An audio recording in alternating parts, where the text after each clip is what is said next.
멍에의 줄을 끊어주며 압제당하는 자를 자유롭게 하며 모든 멍에를 끊는 것이 아니겠느냐.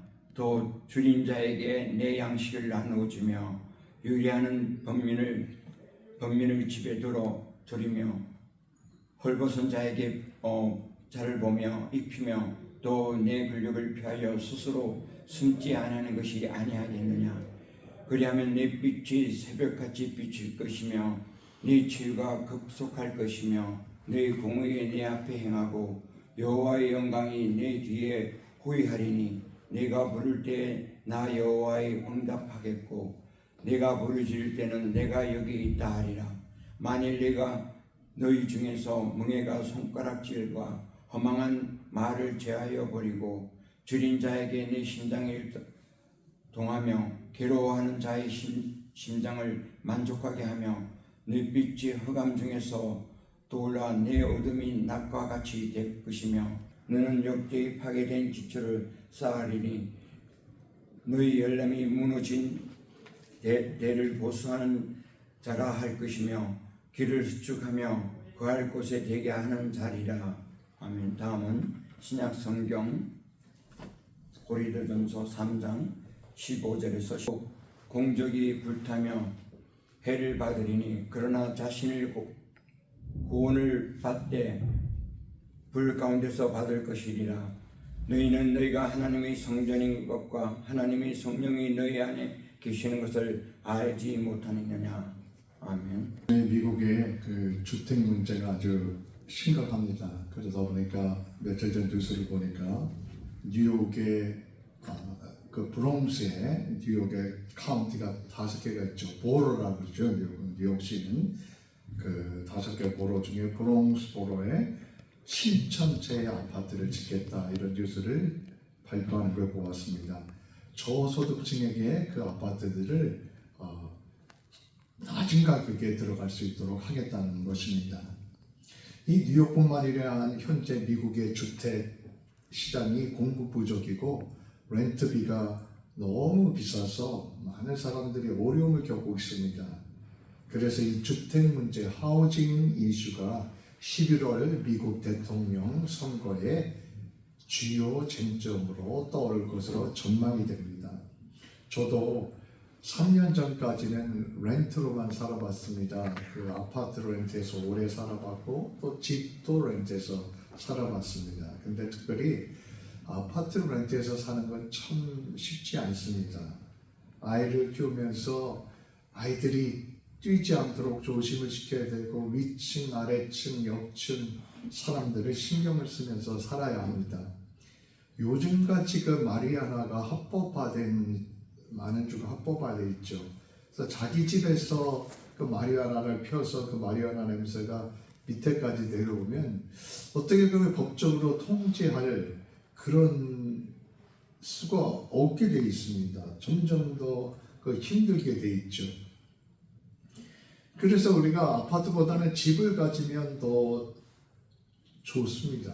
그런데 집값이 또 너무 비싸고 저 집을 관리해야 되는 것과 비용과 시간이 많이 들어가지 않습니까? 미국 사람들이 집 관리하는데 시간과 돈을 엄청 들이고 있습니다. 그런데 아무리 좋은 집이 있어도 그 좋은 집이 있다고 해서 수백만 불짜리 집이 있다고 해서 그 집이 스윗한 가정이 되는 것은 결코 아닙니다. 아무리 몇백만 불짜리 집이 있어도 그 집에 평안이 없다면 그 집이 무슨 소용이 있겠습니까? 아무리 그 어마어마한 집이 있어도 그 집 안에서 가족끼리 화목하지 못하고 다툰다고 하면 그 집이 무슨 소용이 있겠느냐는 것입니다. 그러므로 보이는 집을 짓는 것도 중요하고 아름답지만 더 중요한 것은 보이지 않는 집을 짓는 것입니다. 시편 127편에도 여호와께서 집을 세우지 아니하시면 세우는 자의 수고가 헛되며 라고 말씀합니다. 여호와께서 성을 지키지 아니하시면 파수꾼에 끼어 있음이 헛되다. 우리가 아무리 집을 세우고 지어나가려고 해도 하나님께서 그 가정을 붙잡아 주시지 않으면 그 수고가 헛되다, 이런 말씀인 것입니다. 그러므로 우리가 좋은 가정을 이루어가기 위해서는 우리가 열심히 했어야 하고 기도해야 합니다. 그와 더불어 하나님께서 지켜주시고 하나님께서 함께해 주셔야만 우리 가정이 든든한 가정, 정말 수의통으로 세워나가줄 수 있는 것입니다. 이틀 전에 뉴스에 미국의 소셜 시큐리티 정보가 해킹되었다는 그 뉴스가 나왔습니다. 그 해킹된 정보 건수가 무려 2.9 빌리언입니다. 우리 소셜 시큐리티 정보를 소셜 시큐리티 어드미니스트레이션에서 플로리다에 있는 내셔널 퍼블릭 데이터라는 회사에 하청을 줘서 관리를 한다고 합니다. 그런데 며칠 전 LA 타임스에서 신문에 발표를 했습니다. 지난 4월에 이 회사의 소셜 시큐리티 정보가 해킹을 당했다는 것입니다. 그리고 어떤 해커 단체들에서 우리가 그 정보를 가지고 있다라고 발표를 했습니다. 그런데 정작 내셔널 퍼블릭 데이터라는 회사는 정말 해킹을 당한 것이 아닌지 컨펌을 해주고 있지는 않습니다. 그래서 저희 딸이 가르쳐 주어서 그 시큐리티 회사, 민간 회사 웹사이트에 가면 내 소셜 시큐리티 넘버가 해킹됐는지를 알 수 있다고 해서 제가 거기에 제 이름과 생년을 넣어봤습니다. 그랬더니 저도 제 인포메이션이 해킹을 당한 것으로 나오고 저희 와이프의 인포메이션도 해킹을 당한 것으로 나왔습니다. 아마도 미국 사람들의 성인들의 대부분이 소셜 시큐리티 정보가 해킹을 당했을 것으로 보입니다. 그러면 어떻게 하느냐? 거기에 나오는 대안을 보니까 3대 크레딧 유니온, 크레딧 스코어를 담당하는 유니온에 접촉해서 일단 크레딧을 프리즈, 동결을 시켜라, 이렇게 나오는 걸 봤습니다. 사태의 추이를 지켜보아야겠습니다. 정말로 실제로 2.9 빌리언의 소셜 시큐리티 인포메이션이 해킹당했다고 하면 참으로 심각한 일입니다. 이와 같이 나라의 근간이 되는 소셜 시큐리티 정보도 그렇게 열심히 막는데도 해킹이 당하고 뚫히고 무너집니다. 우리가 영적으로도 사람이 막는 것만 가지고 되지 않습니다. 하나님께서 우리의 가정을 지켜주시고 막아주셔야지 우리 가정이 영적으로도 해킹당하지 않는 가정이 될 수 있는 줄로 믿습니다.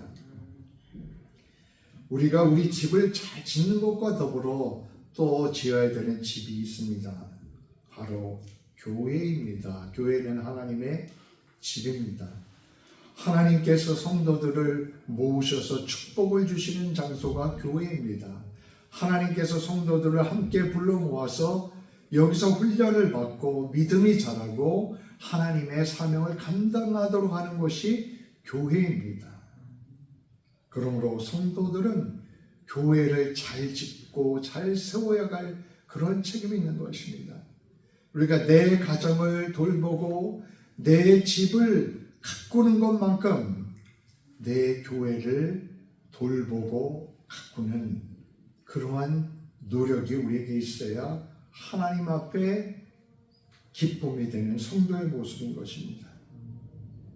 그런데 교회는 건물도 중요하지만은 내용적인 교회를 지어가야 합니다. 그 교회 내용이 어떠하느냐 하는 것입니다.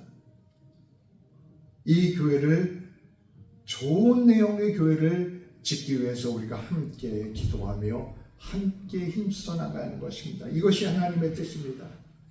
그리고 또 하나의 성전이 있습니다. 바로 우리 몸입니다. 우리 몸이 성전이라고 말씀합니다.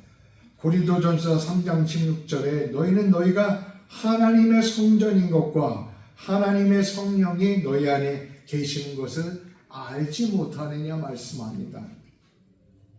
우리는 평생 나라는 성전을 건축해 가는 사람입니다.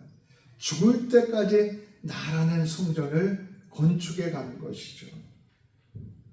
나라는 사람이 더 예수님을 닮은 그러한 모습으로 변화돼 가도록 우리를 짓고 세우고 다듬어가는 이 노력이 중요한 것입니다.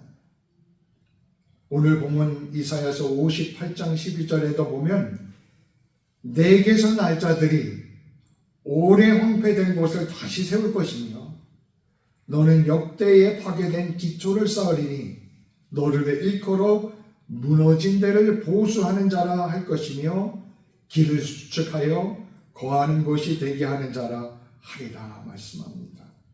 무너진 데를 보수하는 자가 불릴 것입니다.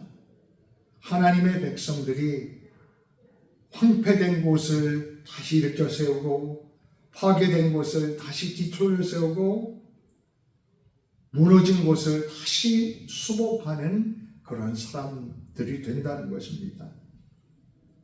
믿는 사람들은 교회를 세우고 가정을 세우고 사회를 세우고 자신이라는 성전을 세우며 살아가는 사람들입니다.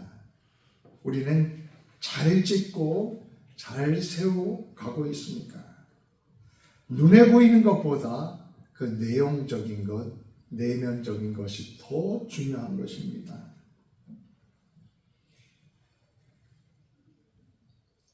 어떤 것보다 우리가 짓도록 세우도록 부름을 받았다는 사실을 우리가 명심해야 합니다. 저는 어렸을 때 좀 큰 교회를 다니다가 저희 동네에 어떤 목사님이 오셔서 교회를 개척을 했습니다. 그래서 저희 아버님이 그때는 집사님이었는데 그 사례비도 못 받는 목사님을 오랫동안 도와드렸습니다. 그래서 제가 주기적으로 쌀가게 가서 쌀을 사다가 이렇게 갖다 드리고 몰래 갖다 놓고 오고 이렇게 몇 년 동안 그렇게 했습니다. 그러다가 교인이 조금 생기면서 저희 아버지께서 저와 저희 동생들에게 그 교회 가서 그 교회를 좀 도우라고 그러셨습니다. 근데 솔직히 좀 싫었습니다. 이미 좋은 큰 교회 잘 다니고 있는데 왜 나를 그곳에 보내셔서 교인도 별로 없고 그런데 또 의자도 없고 마룻바닥에 앉아서 드리는 교회 가서 신앙생활 하라는 것인가. 근데 또 집도 가깝고 또 아버지가 그렇게 말씀하시니까 가서 신앙생활 하면서 도왔습니다. 그런데 이제 목사님께서 교회가 그 건물이 별로 그렇게 변변치 않으니까 교회를 짓자고 하셨습니다. 근데 교회에 돈도 없고 어떻게 질까 사람도 없고 그렇게 생각했는데 목사님 생각은 학생들을 놔두 몇 명 동원해서 그 학생들 중에 하나는 또 저와 제 친구입니다. 벽돌을 만들어서 교회를 짓는 생각을 하신 거예요. 그래서 아이고 목사님 말씀은 거절할 수 없고 그래서 여름 내내 방학 때 저와 제 친구가 해보지도 않은 시멘트를 비벼가지고 벽돌을 만들어가지고 교회 벽돌을 하나하나 쌓아나갔습니다. 또 어른들 몇 분 계시는 분들이 와서 같이 도와서 하다 보니까 그래도 나름대로 근사한 교회의 건물이 되었습니다. 그때는 잘 몰랐는데 나중에 이제 어른이 돼서 생각을 해보니까 그 잡을 주신 목사님이 너무 감사하게 생각이 들었습니다. 그때는 여름에 놀아야 되는데 여름방학 때 10대 나이에 가서 좋아하는 축구를 해야 되는데 축구도 못하고 가서 대학교에서 시멘트를 부비고 그러고 있는다니까 처음에는 좀 그렇게 느끼진 않았었는데 그 교회가 만들어지는 모습을 보고 저는 감사한 마음이 들었습니다. 그리고 두고두고 그렇게 저와 제 친구를 믿어주시고 교회를 짓는 사람으로 어린 나이지만 이렇게 사용해 주시는 하나님께도 감사드리지만 그 목사님께도 늘 감사하는 마음이 있습니다. 우리는 집도로 부름을 받은 사람입니다.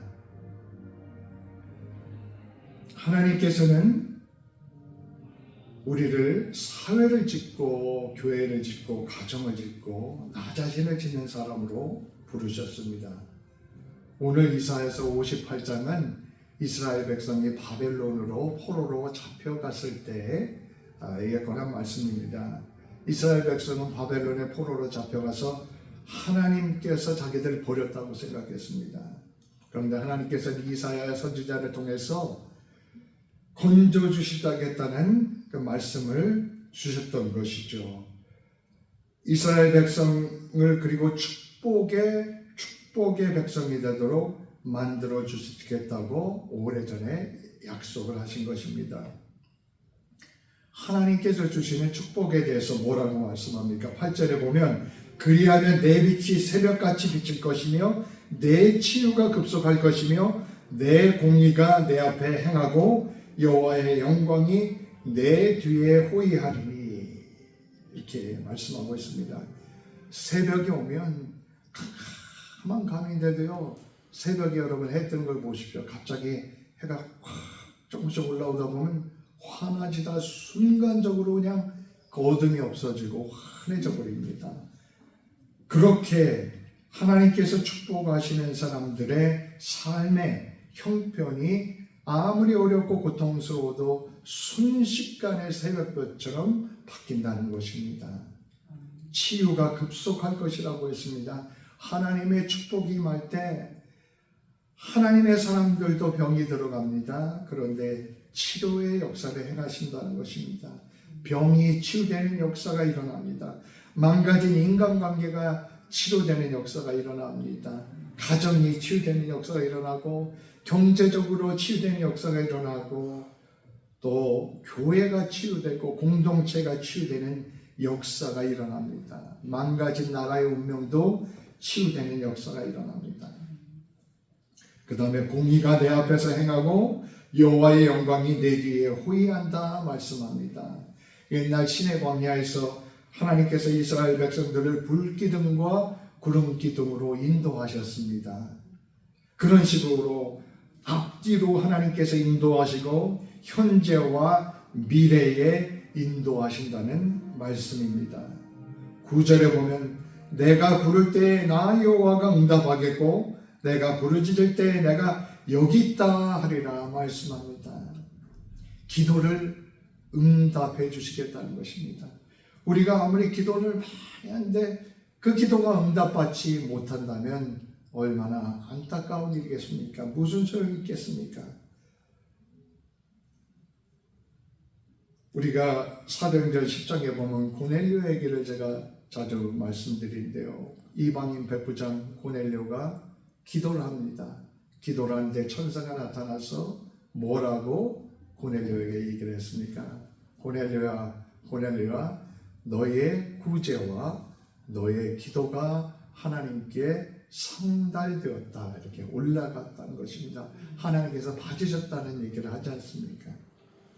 우리가 그와 같은 기도가 되지 않겠습니까?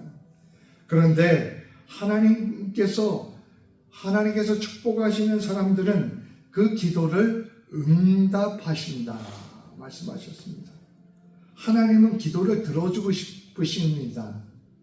들어주고 축복해주고 싶으신 것입니다. 11절에는 여호와가 너를 항상 인도하여 메마른 곳에서도 내 영혼을 만족해 하며 내 뼈를 견고하리니 너는 물된 동산 같고 물이 끊어지지 않는 샘 같을 것이라 말씀합니다. 우리가 살다 보면요, 믿는 사람들도 메마름에 빠질 때가 있습니다. 공고해질 때가 있습니다. 우리가 인간이기 때문에 그렇습니다. 메마를 때는 정말 소망이 보이지 않고 평안도 잃어버리고 몸과 마음이 지칠 때도 우리가 있습니다. 그런데 하나님께서 축복하시는 사람에게는 그 순간에도 영혼의 만족을 주신다. 이런 말씀을 하고 계신 것입니다.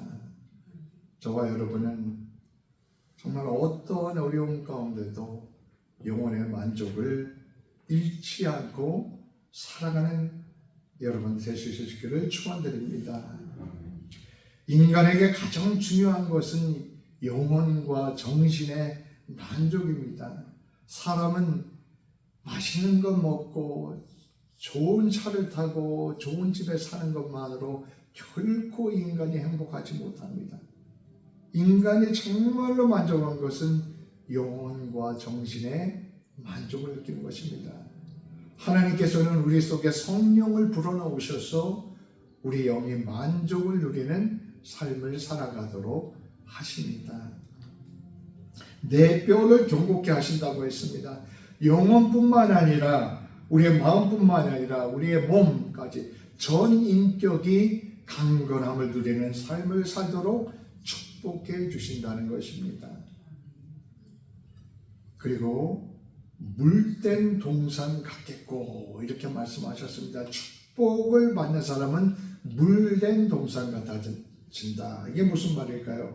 팔레스타인에는 겨울에 눈이 오고 4월달부터 9월달까지는 그 땅이 사막같이 되어버린다고 합니다. 그러니까 물이 너무 귀한 것입니다. 물이 생존에 꼭 필요한데 물이 넘친다는 게 얼마나 중요한 것입니까? 근데 그 물이 끊기지 않고 샘물처럼 끊기지 않는 샘물처럼 계속 넘칠 것이다. 이런 축복의 말씀을 주고 계신 것입니다. 우리의 삶이 영적으로나 육적으로 물된 동산 같은 그러한 삶이 되시기를 축원드립니다. 그리고 12절에 오늘 마지막 절에 내게 날짜들이 오래 황폐된 곳을 다시 세울 것이며 역대에 파괴된 기초를 쌓으리니 너를 일컬어 무너진 데를 보수하는 자라 할 것이며 무너진 데를 다시 고치고 세운다는 것입니다. 그리고 길을 수축하여 거할 곳이 되게 하는 자라 하리라 말씀합니다. 세상에는 세 종류의 사람이 있습니다. 그 사람이 가면 어디든지 뭐가 세워집니다. 만들어집니다. 무너진 것도 고쳐집니다. 그 사람이 가면 평안이 어떤 사람들에게도 평안이 전파가 되고 기쁨이 전파가 됩니다.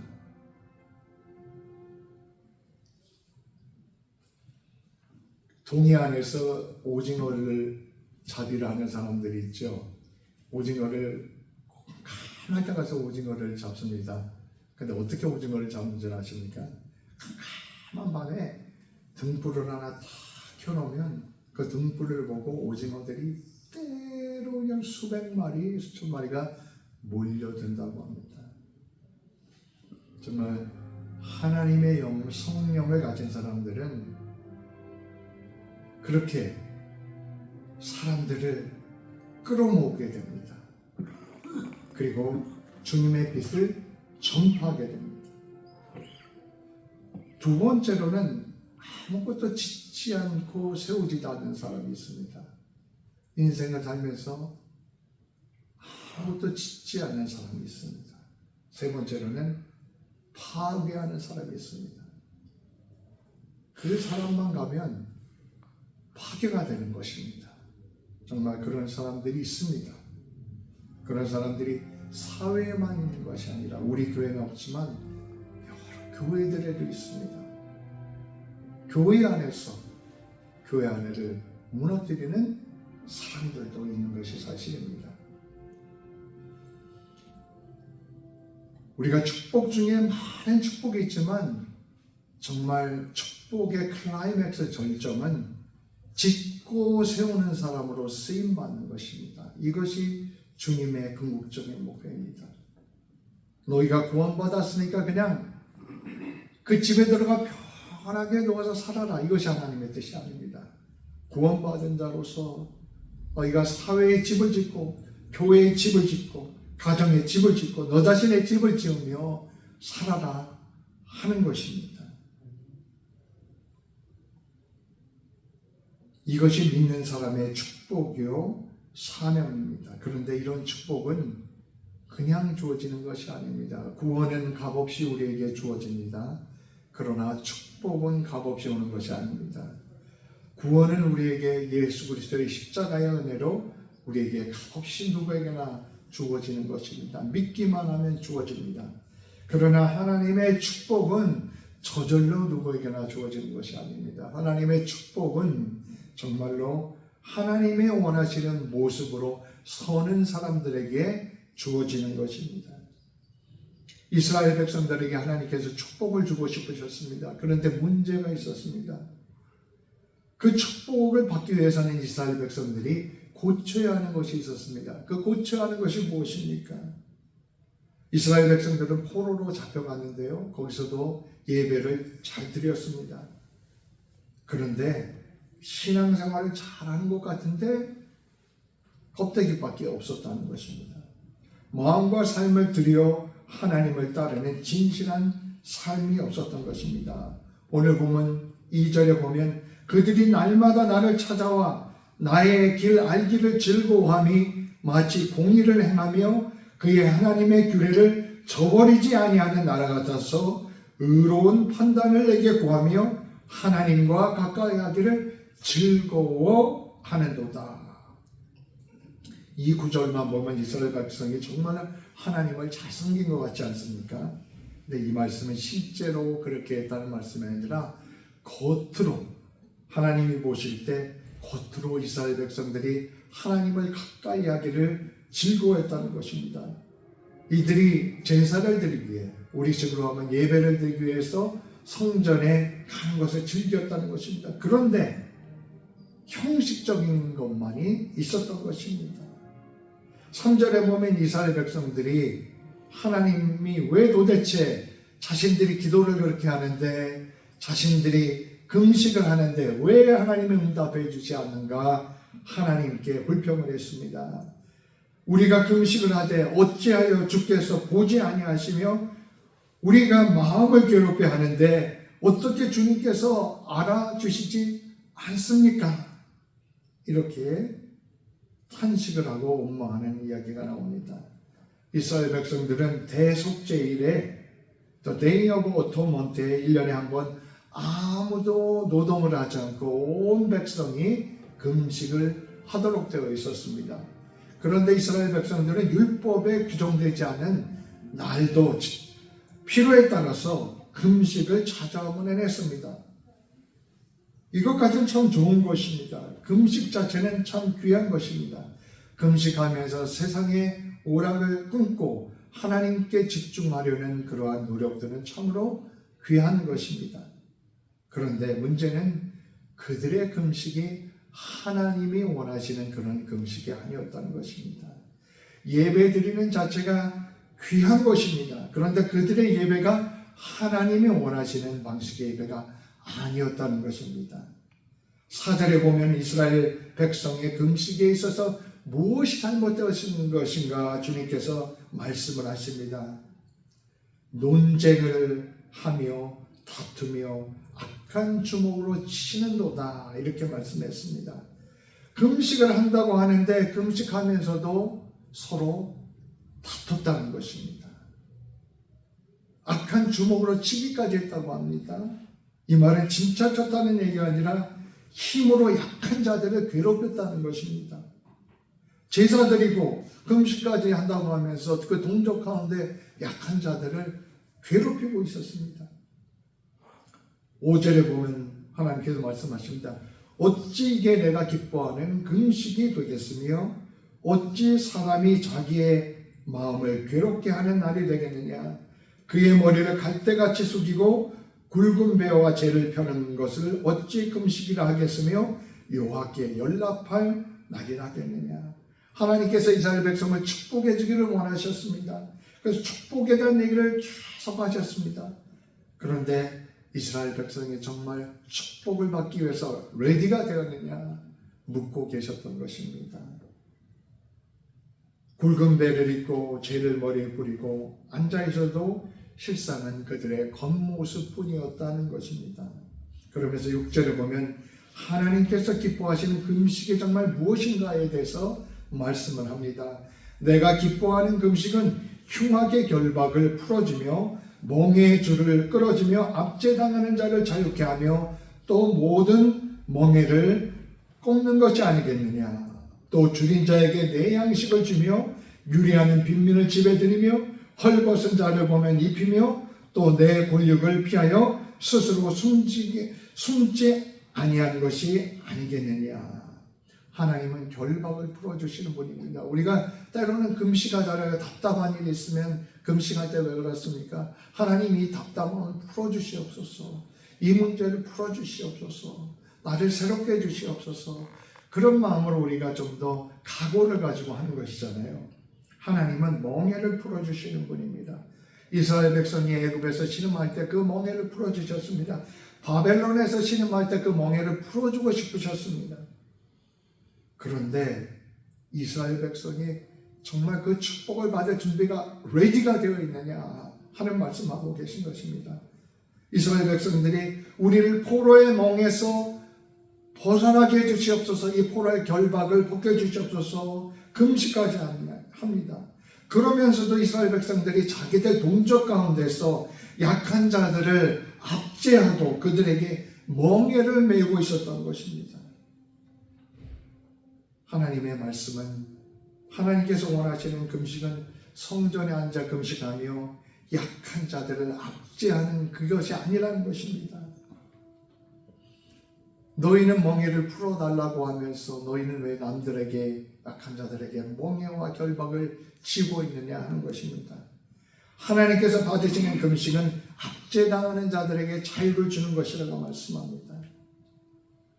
약한 자들, 그들이 멍에에서 벗어나도록 그렇게 하는 것이 진정한 의미의 금식이라는 것입니다. 또한 줄인 자에게 양식을 주고 유리하는 떠도는 빈민을 드리며 헐벗은 자를 입히는 그런 자비의 삶이 그게 진정한 금식이다라고 이사야를 통해 말씀하신 것입니다.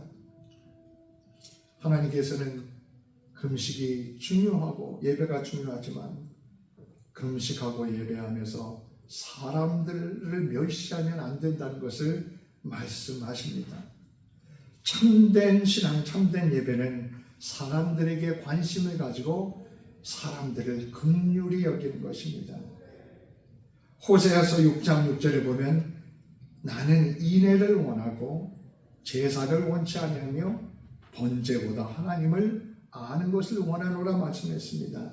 시편 18편 25절에 자비로운 자에게는 주의 자비로움을 나타내시며 완전한 자에게는 주의 완전하심을 나타내시리라 말씀합니다.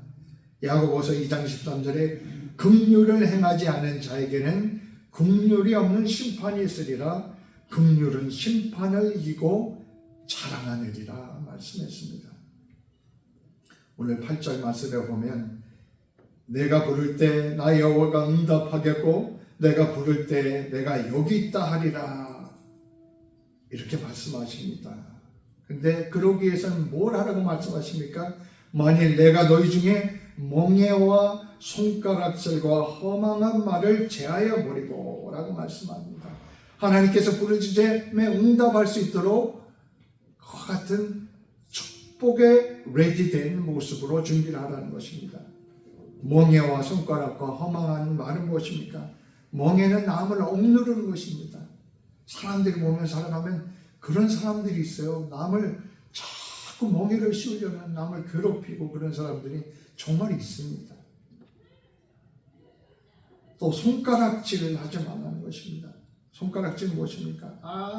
자꾸 그러니까 뭐 어떠고 저렇게 비판하고 그렇게 영어로 피콘 한다 그러죠. 피콘. 그 사람들 그렇게 타겟으로 해서 하지 말라는 것입니다. 그 다음에 허망한 말을 하지 말라는 것입니다. 이거를 우리의 삶 속에 재벌이라고 합니다. 이게 뭡니까? 허망한 말은 가습하는 것입니다. 가습. 괜히 누구는 어떻고 저건 어떻고 가습하지 말라는 것입니다. 우리가 신자들은 이 손가락질과 멍해와 허망한 말을 과감하게 떨쳐버릴 때 우리가 축복에 레디된, 축복받을 수 있는 준비된 사람들이 되는 줄로 믿습니다. 10절에 보면 줄인 자에게 내 심정이 동하며 괴로워하는 자의 심정을 만족케 하면 내 빛이 흑암 중에 떠올라서 내 어둠이 낮과 같이 될 것이며 라고 말씀합니다. 연약한 자, 고통받는 자들을 너그러운 마음으로 품고 돌보라는 것입니다. 이웃이 아파할 때 아파할 줄 알라는 것입니다. 고통받을 때 위로하고 싸매라는 것입니다. 그럴 때 하나님의 축복을 받을 수 있는 레디되는 사람이 되는 것입니다. 우리가 하나님의 축복에 대해서 여러 가지가 있지만 그 중에 축복의 클라이맥스는 짓고 세우는 사람들이 되는 것입니다. 여기까지 나가야 하는 것입니다. 중세에 프란시스라는 훌륭한 수도사가 있었습니다. 성 프란시스는 개신교와 천주교를 떠나서 한결같이 존경받는 인물입니다.